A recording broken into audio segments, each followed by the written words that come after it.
नमस्कार, मैं Uday Shankar. News bioscope में आप सबों का स्वागत है। सबसे बड़ी खबर आज की ये आ रही कि मुख्यमंत्री हेमंत सोरेन के खान माउंटेन मामले को लेकर जो लगातार सुनवाई चल रही थी वो सुनवाई पूरी हो गई है। सीएम के अधिवक्ता ने भी अपना पक्ष रख दिया है। आपको बता दें कि सीएम हेमंत सोरेन पर इस तरह के आरोप हैं कि उन्होंने अपने मुख्यमंत्री रहते हुए अपने नाम से अनगढ़ा में खान आवंटन कराया था। इस पर लगातार उनकी तरफ से तारीख पर तारीख लेने की बातें भी सामने आ रही थी, लेकिन अब इस पूरे मामले पर सुनवाई पूरी हो गई है। हमारे साथ हमारे संवाददाता मदन है। मदन, क्या कुछ जानकारी सामने आ रही है? बिल्कुल, देखिए, पिछले कई दिनों से ये बातें सामने आ रही थी कि मुख्यमंत्री के जो ये मामले हैं उसको लेकर के चुनाव आयोग में दोनों तरफ से सुनवाई होनी है, लेकिन लगातार ये चीज़ें सामने आई कि मुख्यमंत्री की तरफ से समय मांगा जा रहा था, तो चुनाव आयोग ने उनको पूरी तरह से समय भी दिया अपना पक्ष रखने के लिए।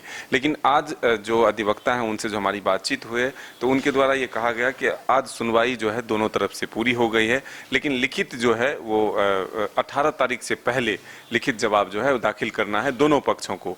अब देखना होगा कि 18 के बाद कब चुनाव आयोग इस मामले को लेकर के फैसला सुनाती है। लेकिन इसी बीच एक बड़ा अपडेट ये था कि आज एसएलपी दायर की गई थी सुप्रीम कोर्ट में, जिसमें कि ये कहा जा रहा था कि ये जो पीआईएल था वो अवैध पैसों की कमाई के लिए जो है ये पीआईएल दाखिल की गई थी, इसलिए ये मामला ही नहीं बनता है, इस पीआईएल को ही रद्द किया जाए।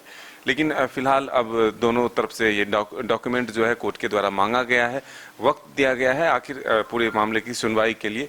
लेकिन इस बीच जो बड़ा अपडेट है कि आज चुनाव आयोग में जो केंद्रीय कार्यालय है दिल्ली में, उसमें दोनों पक्षों के जो है सुनवाई पूरी हो चुकी है।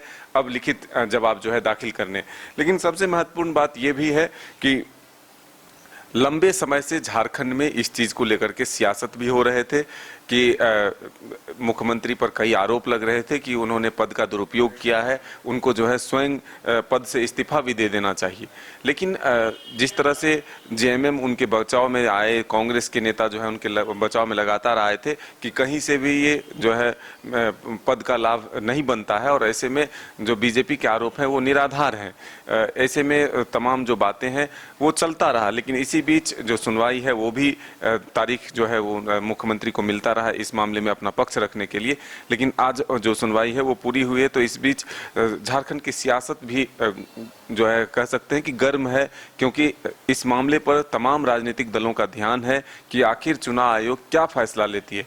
क्या कोई समीकरण जो है राजनीतिक समीकरण वो बदलने वाला है राजनीति झारखंड में। तो ऐसे में हम कह सकते हैं कि ये बड़ा अपडेट है कि आज मुख्यमंत्री से जो जुड़े मामले हैं खनिज लीज को लेकर, उसमें चुनाव आयोग में सुनवाई हुई है। बिल्कुल, देखिए, इस मामले को काफी गंभीर माना जा रहा है क्योंकि बीजेपी ने ही इस मामले की शिकायत की थी, और इसलिए जब भी सुनवाई हो रही है तो बीजेपी के अधिवक्ता भी वहां मौजूद रहते हैं।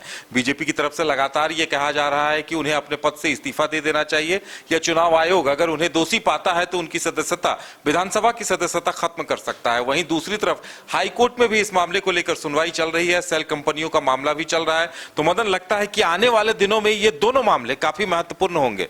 बिल्कुल, देखिए, हाई कोर्ट में भी जो मामले हैं सेल कंपनियों को लेकर के, उसमें भी इस मामले को भी जोड़ दिया गया है, तो दोनों मामले की सुनवाई लगातार साथ चल रही है। वहीं चुनाव आयोग में सबसे महत्वपूर्ण है इस मामले को लेकर जो फैसले आने हैं, क्योंकि सदस्यता से जुड़ी हुई बात है, इसलिए सबकी निगाहें ज्यादातर जो है वो चुनाव आयोग पर है कि आखिर चुनाव आयोग क्या निर्णय लेती है।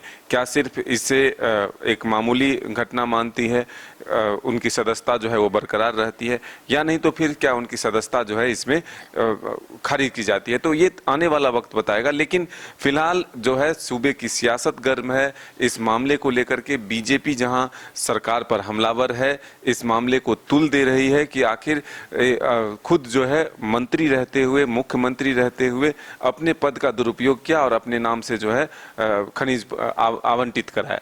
तो ऐसे में झारखंड में जो है लगातार इस मामले को लेकर सियासत जो है चलती रही है। बीजेपी इस मामले को छोड़ना नहीं चाहती है, क्योंकि सरकार को घेरने का जो है एक सीधा मौका मिला है बीजेपी को।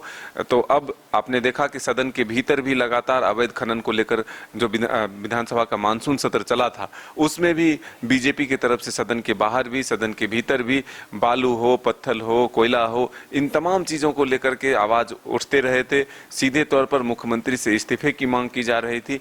तो अब जाकर के ये हम कह सकते हैं कि ये जो चुनाव आयोग के फैसले हैं उस पर सभी राजनीतिक दलों की निगाहें टिकी हुई है कि आखिर सूबे की सियासत किस ओर जाती है इस फैसले से।